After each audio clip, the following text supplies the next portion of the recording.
Sobat Maestro, sesaat lagi Anda akan mendengarkan Blog Airtime GBI Rock. Selamat mendengarkan.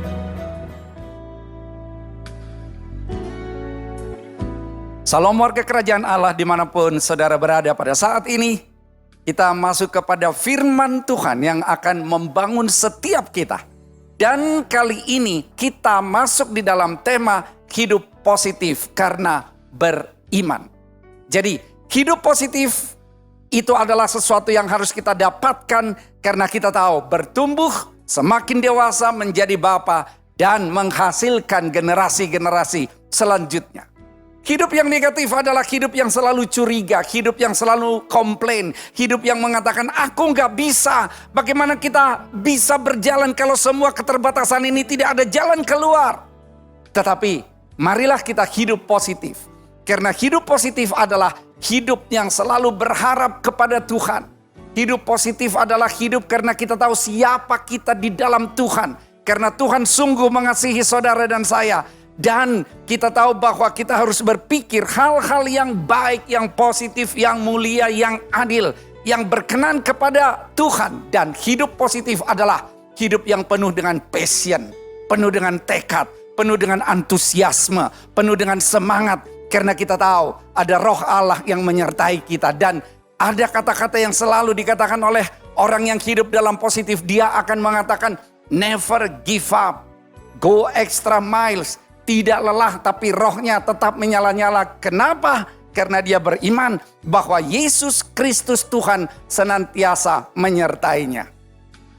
Hidup beriman, iman adalah sesuatu yang kita kadang-kadang mengikuti tanpa tahu kemana. Ingatkah saudara pada saat Abram diminta oleh Tuhan keluar dari rumah orang tuanya. Tuhan mengatakan pergilah ke tempat yang aku tunjukkan kepadamu. Tetapi tempat itu Abram gak tahu di mana, tapi dia taat dan setia dan dia mengatakan aku siap Tuhan, dan dia melangkah. Dia gak tahu kemana, tapi yang dia percaya adalah Tuhan pasti menuntunnya ke jalan yang penuh dengan damai sejahtera, sukacita di dalam Tuhan. Kalau kita beriman berarti kita juga kadang menunggu tanpa tahu kapan datang jawabannya. Karena waktu adalah milik Tuhan. Mungkin saudara berdoa supaya cepat pulih dari kondisi ekonomi yang sedang sangat-sangat menantang. Mungkin berdoa supaya dalam studi segera berakhir dan berhasil. Mungkin saudara berdoa supaya karir saudara cepat meningkat. Tetapi saya katakan bahwa kalau kita di dalam Tuhan maka kita tahu bahwa kita menunggu ada pengharapan di dalam Tuhan. Jadi orang beriman adalah orang yang percaya tanpa tahu bagaimana. Tapi yang dia tahu adalah Tuhan akan bekerja. Dan orang yang beriman adalah orang yang yakin tanpa tahu kenapa. Tapi yang dia tahu adalah karena Tuhan yang berbicara. Dan karena itulah kita harus selalu mempunyai iman, mempunyai pengharapan, dan mempunyai kasih. Kita katakan bahwa iman berarti sabar terhadap Tuhan, terhadap janji-janji Tuhan. Kapan mau digenapi, kita tahu bahwa Tuhan setia. Dan kita tahu bahwa pengharapan adalah sabar terhadap diri sendiri. Jangan katakan, aduh aku sudah putus asa, kapan lagi? Tetaplah berharap di dalam Tuhan. Orang yang berharap kepada Tuhan, maka dia tidak akan menyerah. Dia tidak akan menyerah, tapi dalam perjalanan yang dia lakukan, dia senantiasa berserah kepada Allah yang luar biasa. Dan kita lihat bahwa kasih berarti sabar terhadap sesama, karena ada kalanya rekan-rekan kita melakukan hal-hal yang bagi kita menyakitkan, is okay. Mungkin kita ditipu, kita sudah melakukan yang menurut kita adalah hal yang baik untuk dia. Tapi dia malah menipu kita. Seolah dia melakukan hal yang baik kalau bicara dengan kita, tapi di balik itu ada tipu, muslihat. Tapi kita harus sabar terhadap segala sesuatu yang seperti itu. Saudara, kita akan membaca firman Tuhan dari kitab Filipi 4. Surat ini dikirim oleh Paulus dari penjara kepada jemaat di Filipi. Tapi kita tahu bahwa meskipun Paulus di penjara, dia tetap bersyukur. Meskipun dia di penjara, dia tetap berharap, dia tidak putus asa. Kota Filipi ini yang dulunya disebut adalah Krenides, yang artinya Krene dalam bahasa Yunani artinya adalah mata air yang terletak di pedalaman Yunani. Penduduk Filipi mayoritas adalah para budak dan veteran perang. Penduduk Filipi yang Yahudi sangat sedikit. Tujuan dari Paulus mengirimkan surat Filipi 4 ini adalah memberikan nasihat kepada jemaat Filipi. Kenapa?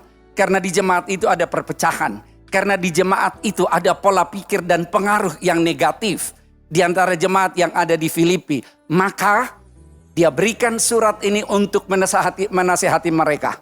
Surat ini dia tulis di penjara, lalu kemudian diantarkan oleh anak rohaninya sampai kepada Filipi, yaitu Timotius, dan itulah yang akan menjadi penghiburan pada jemaat di Filipi. Saya akan bacakan firman Tuhan buat kita dari Filipi 4 tadi.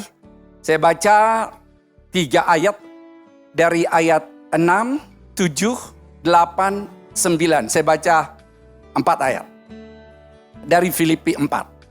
Filipi 4 ayat 6. Janganlah hendaknya kamu khawatir tentang apapun juga, tetapi nyatakanlah dalam segala hal keinginanmu kepada Allah dalam doa dan permohonan dengan ucapan syukur. Damai sejahtera Allah yang melampaui segala akal akan memelihara hati dan pikiranmu dalam Kristus Yesus. Jadi akhirnya saudara-saudara, semua yang benar, semua yang mulia, semua yang adil, semua yang suci, semua yang manis, semua yang sedap didengar, semua yang disebut kebajikan dan patut dipuji, pikirkanlah semuanya itu. Ayat ke-9. Dan apa yang telah kamu pelajari, dan apa yang telah kamu terima, dan apa yang telah kamu dengar, dan apa yang telah kamu lihat padaku, lakukanlah itu, maka Allah sumber damai sejahtera akan menyertai kamu. Paulus menuliskan di dalam suratnya ayat yang ke-6, janganlah hendaknya kamu khawatir tentang apapun. Hari-hari ini ada banyak orang yang khawatir karena situasi pandemi, karena sakit penyakit, karena kondisi ekonomi, karena segala sesuatu yang tidak mendukung. Tetapi firman Tuhan mau supaya kita bukan dikuasai oleh kekhawatiran. Dan pikiran kita, hati kita haruslah ada di dalam damai sejahtera Allah.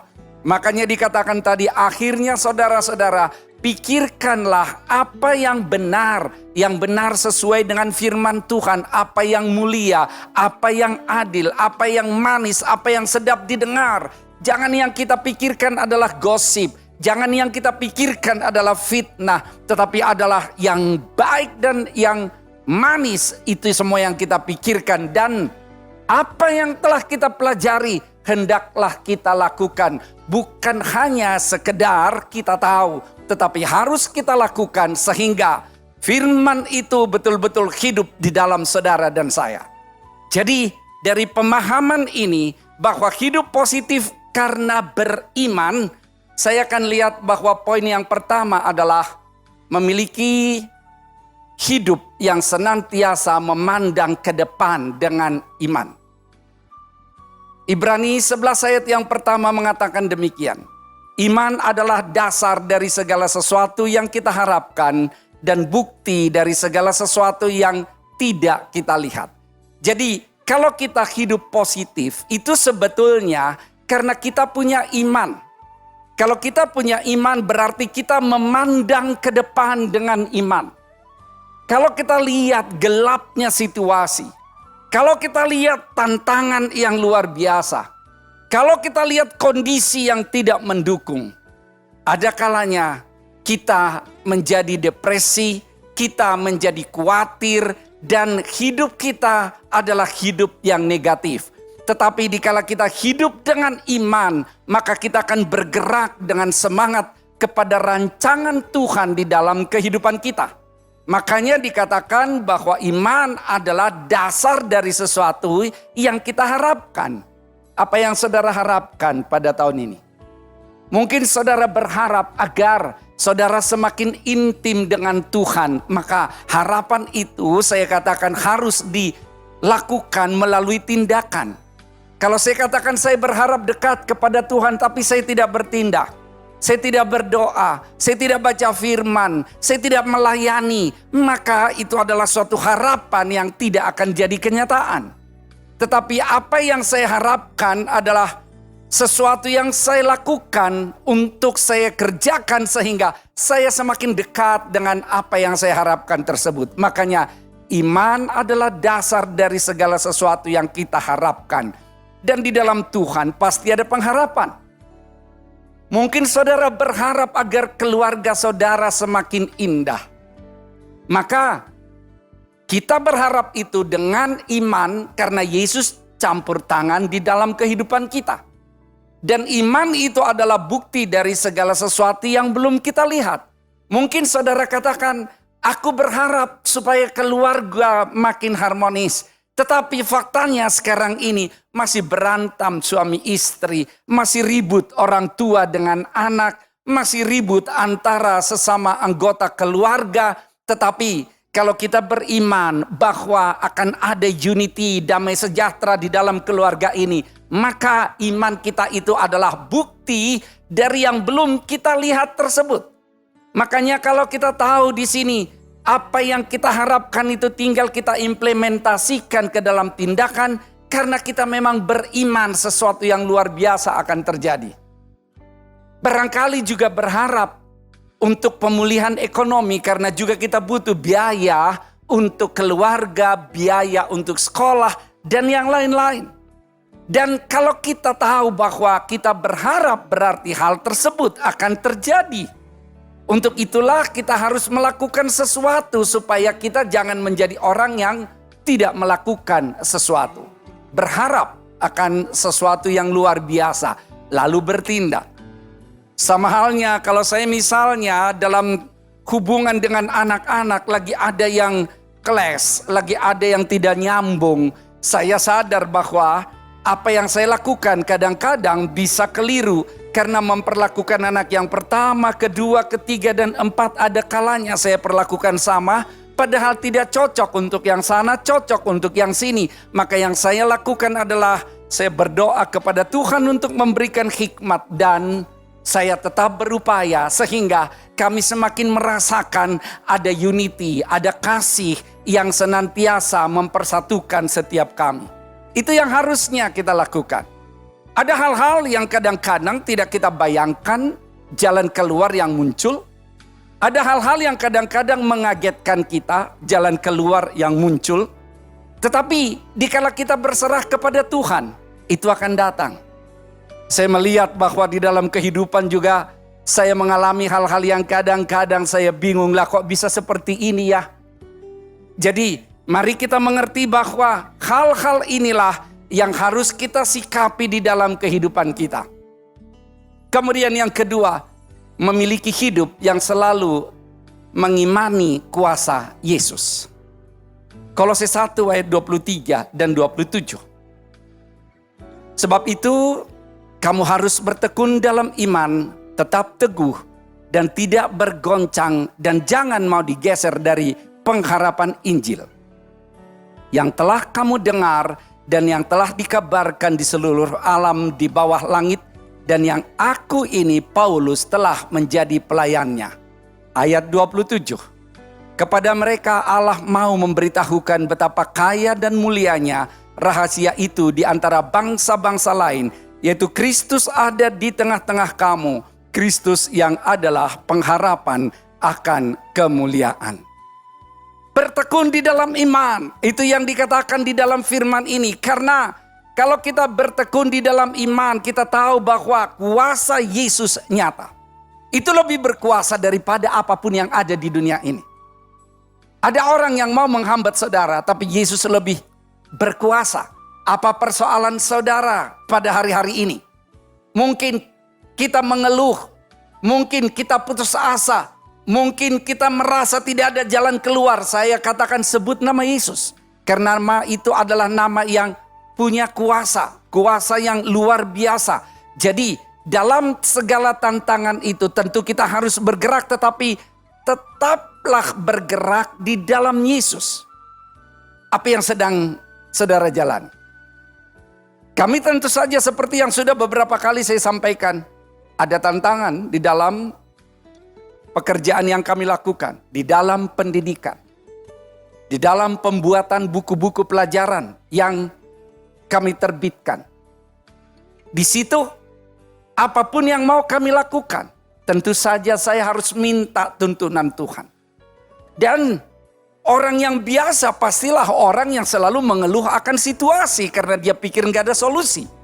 Tapi saudara dan saya di dalam Tuhan luar biasa karena ada Yesus di dalam saudara dan saya. Nah, karena itu yang saya pikirkan adalah apa terobosan yang harus dilakukan. Tetap bergerak maju, kita harus tetap berkarya, kita harus tetap ada dalam tuntunan Tuhan. Jadi itu semua bukan karena kuat dan gagah kami, tetapi karena ada Tuhan yang menuntun. Dalam hal apa? Saya sudah katakan dalam hal keluarga, dalam hal kesehatan sama. Kesehatan saudara memang juga harus dijaga. Jangan sampai kita bilang, ya sudah aku nggak perlu jaga makanan. Oh harus dong. Karena tubuh ini harus mendapatkan nutrisi yang sehat. Harus mempunyai istirahat yang sehat. Istirahat yang cukup. Juga harus mempunyai pergerakan atau olahraga. Jadi itu adalah tanggung jawab kita. Kadang-kadang orang dalam tanda petik terjebak merohanikan segala sesuatu yang tanpa sadar. Udah sikat aja semua makanan yang tidak sehat.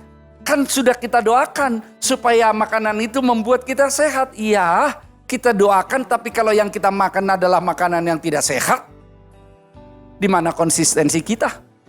Harusnya kita konform, kita doakan dan sudah kita pilih yang sesuai dengan tubuh kita. Jadi kita harus juga melakukan tanggung jawab kita dan percaya kepada kuasa Kristus. Artinya adalah pada saat saudara dan saya sudah melakukan apa yang menjadi tanggung jawab kita, maka hasilnya kita serahkan kepada Tuhan. Alkitab mencatat bahwa Yairus, anak perempuannya sakit, remaja mungkin, sekitar 12-13 tahun dan hampir mati. Saya kira orang tua tahu bagaimana hatinya dikala anak perempuannya sakit keras seperti itu. Tetapi apa yang dia lakukan?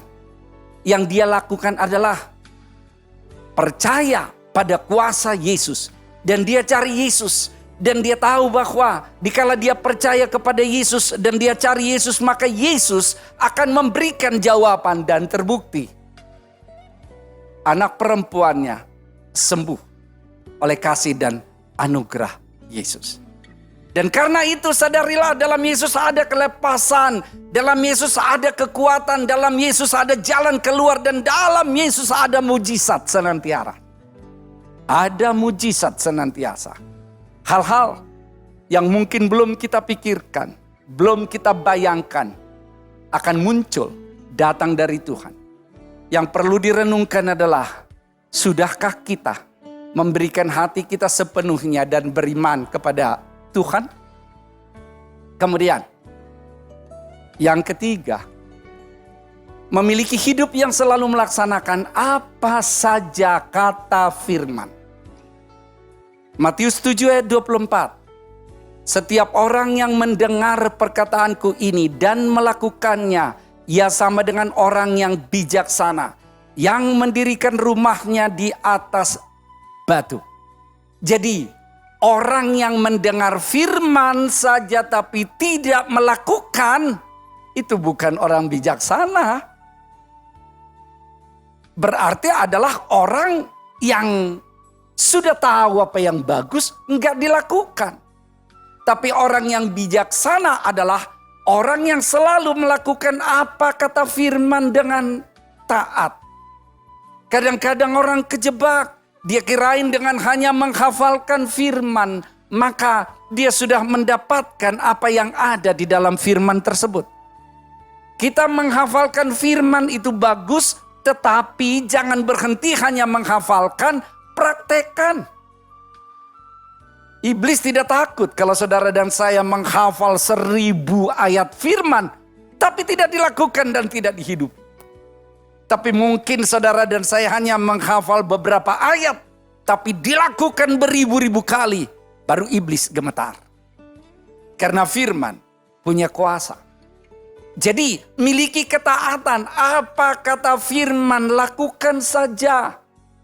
Jangan ngotot dengan pola pikir kita. Kadang-kadang kita pikir pola pikir kita yang sudah luar biasa. Ketaatan akan firman dan ketaatan akan perintah Tuhan akan menjadikan kita merdeka dari hidup yang negatif atau hidup yang penuh dengan kekhawatiran. Jadi apa kata firman, lakukan saja dan kita akan merdeka dari kekhawatiran. Ada banyak orang terjebak, dia kirain bahwa emosi yang gak bisa dia kontrol adalah kemerdekaan. Aku merdeka untuk marah. Aku merdeka untuk mencuri. Aku merdeka untuk menipu. Aku merdeka untuk melakukan apa yang aku mau. Itu tipu muslihat iblis. Hati-hati saudara. Itu jebakan iblis. Banyak orang tidak merdeka karena mereka sibuk dengan perasaan mereka. Gak mungkin. Lihat aja situasiku. Lihat aja kondisiku. Bagaimana aku bisa bangkit? Gak mungkin. Padahal perasaan tersebut berbeda dengan kebenaran firman Tuhan. Jangan dikuasai oleh perasaanmu. Perasaanmu mungkin membawa engkau ke dalam kepahitan. Karena engkau merasa ditipu oleh orang. Karena engkau merasa dihina oleh orang. Karena engkau merasa diperlakukan tidak adil. Mungkin orang berkata-kata kepadamu, apa sih kamu ini? Kok jelek banget? Lalu tersinggung, lalu marah. Emang kenapa? Mau berantem? Hati-hati saudara. Perasaan yang tidak sesuai dengan kebenaran firman, singkirkan. Ada orang yang sibuk dengan mimpi-mimpi mereka. Sibuk dengan pikiran, sibuk dengan skenario sendiri. Tapi yang bukan dari Tuhan. Kadang-kadang kita punya cita-cita yang cita-cita itu adalah independensi dari diri kita sendiri. Bukan yang sudah kita minta tuntunan dari Tuhan. Mau mempunyai ini, mau mempunyai itu, mau mempunyai gelar ini, mau mempunyai gelar itu. Tapi apakah itu datang dari Tuhan? Jangan sibuk dengan agenda pribadi kita. Tapi kita harus tetap intim dengan Tuhan dan taat melakukan apa yang Tuhan mau, apa yang Tuhan katakan di dalam firman-Nya. Itu yang perlu kita latih setiap saat. Jadi hidup yang positif. Yang pertama adalah memandang ke depan dengan iman. Kalau kita memandang ke depan dengan iman, berarti kita juga melupakan masa lalu kita. Dengan ucapan syukur. Makanya dikatakan barisan depanmu adalah kebenaran. Barisan belakangmu adalah kemuliaan. Karena Tuhan dimuliakan melalui apa yang engkau lakukan. Dan yang kedua adalah memiliki hidup yang selalu mengimani kuasa Yesus. Kita tahu bahwa tidak ada suatu kuasa apapun yang lebih berkuasa daripada kuasa Yesus. Mau ada krisis ekonomi, ada kuasa Yesus yang bisa mematahkan krisis ekonomi. Mau ada pandemi COVID-19, ada kuasa Yesus yang bisa mematahkan kekuatan pandemi 19. Itu artinya selalu memiliki hidup yang mengimani kuasa Yesus. Apa masalah saudara? Yesus adalah jalan, kebenaran, dan hidup. Dan yang ketiga adalah memiliki hidup yang selalu melaksanakan apa saja kata firman. Taat. Tuhan perintahkan setia, setialah.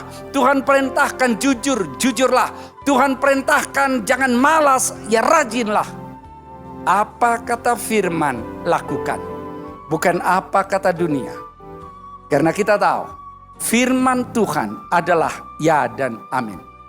Mari kita miliki hidup yang positif ini karena kita beriman.